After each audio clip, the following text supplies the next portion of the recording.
बिस्मिल्लाहिर्रहमानिर्रहीम। अस्सलाम वालेकुम गाइस, आई होप कि आप सब खैरियत से होंगे। आज हम बनाएंगे बहुत ही टेस्टी फ्लेवरफुल सा नाश्ता जो सब खाकर खुश हो जाएंगे। तो यहाँ पर एक बाउल ले लेंगे, इसमें शामिल करेंगे 2 अंडे। आप चाहें तो 3 से 4 अंडे भी इस्तेमाल कर सकते हैं। अब इसमें शामिल करेंगे 1 चुटकी ज़ीरा, 1 चुटकी कुटी हुई लाल मिर्च और 1 चुटकी इसमें नमक शामिल कर देंगे और अच्छे तरीके से इसको फेंट लेंगे। इतना फेंटना है कि ये इस तरह एक झाग सी बनना शुरू हो जाए, एक फ्लफ़ी सा बन जाए, मतलब कि इतना आपने इसको फेंटना है। नाउ गाइस, एक फ्राई पैन ले लेंगे, इसमें शामिल करेंगे 1 खाने का चम्मच घी या ऑयल। जैसे ही घी मेल्ट होगा तो पूरे फ्राई पैन में इसको अच्छे तरीके से इस तरह स्प्रेड कर देना है। और अब इसमें लगाएंगे इस तरह टमाटर जो मैंने गुलाई में काट लिए हैं, और साथ ही इसमें इस तरह गुलाई में कटे हुए गोल शेप में कटे हुए ही प्याज शामिल कर देंगे, इस तरह थोड़ा सा डिज़ाइन लगाते हुए। और हरी मिर्चें भी इस तरह इसमें शामिल कर देंगे, थोड़ा लुक अच्छा ब्यूटीफुल सा देने के लिए।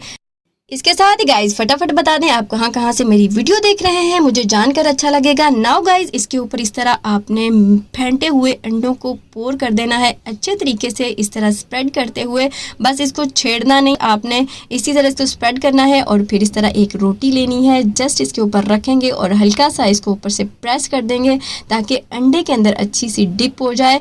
ये देखें कितना ज़बरदस्त फूला फूला सा अंडा ये फ्राई होके इसके साथ लग गया है। अगर आप अच्छे तरीके से अंडे को फेंट लेंगे तो इसी तरह का आपका अंडा भी फूला फूला बनकर रेडी होगा। नाउ गाइस, एक प्लेट इसके ऊपर इस तरह रख देंगे ताकि आसानी से हम इसको रिमूव कर सके। तो ये देखिए माशाल्लाह से कितना ज़बरदस्त ये रोटी अंडा बनकर रेडी है। इसके साथ आपको चाय की ज़रूरत भी नहीं है, कोई और चीज़ खाने की ज़रूरत नहीं है, जस्ट आप इसको खाएं, ब्रेकफास्ट करें या लंच में बच्चों को दें। ये बहुत ही टेस्टी फ्लेवरफुल सा ब्रेकफास्ट या लंच बनकर रेडी होता है। तो इस रेसिपी को ट्राई करें तो अपना फीडबैक ज़रूर दीजिएगा। अगर आप चाहें तो अंडे में हरा धनिया भी डालकर मिक्स कर सकते हैं, इसका जायका, इसका टेस्ट इन्हेंस करने के लिए। ये देखें, ये अंडा पूरी तरह से रोटी के साथ लिपटा चिपका पड़ा है, ये रोटी से हट भी नहीं रहा। अगर आप इसको रोल भी बनाएंगे तो भी ये नहीं हटेगा। अगर आप चाहें तो बच्चों को रोल बनाकर दे सकते हैं या फिर आप इसकी कटिंग करके भी बच्चों को दे सकते हैं लाइक पिज़्ज़ा।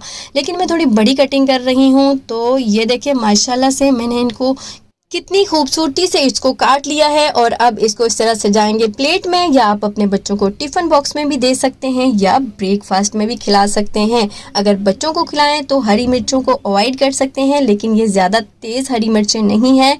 अगर आप ऐसे भी खिलाएंगे तो बच्चे शौक से खाएंगे, या हरी मिर्च की जगह पे आप शिमला मिर्च भी डाल सकते हैं, डोंट वरी। आप ऑफिस के लिए लेट हो रहे हों, रश, या जब कुछ समझ ना आए क्या बनाएं, ये रेसिपी हर दफ़ा काम करेगी। तो गाइज कम हियर, हम इसको खाकर इंजॉय करते हैं। आप भी बनाएं, इंजॉय करें। तो गाइज फास्ट पकवान को लाइक, शेयर एंड सब्सक्राइब करना ना भूलिएगा, और बेल आइकन पर ज़रूर क्लिक कर लें ताकि आने वाली नई रेसिपी सबसे पहले आपको फ्री में देखने को मिले। अगर आप भी चाहते हैं रोज़ाना ऐसी सिंपल और टेस्टी रेसिपी तो बने रहें फास्ट पकवान के साथ। इसके साथ ही गाइज इजाज़त चाहेंगे। अल्लाह हाफिज़।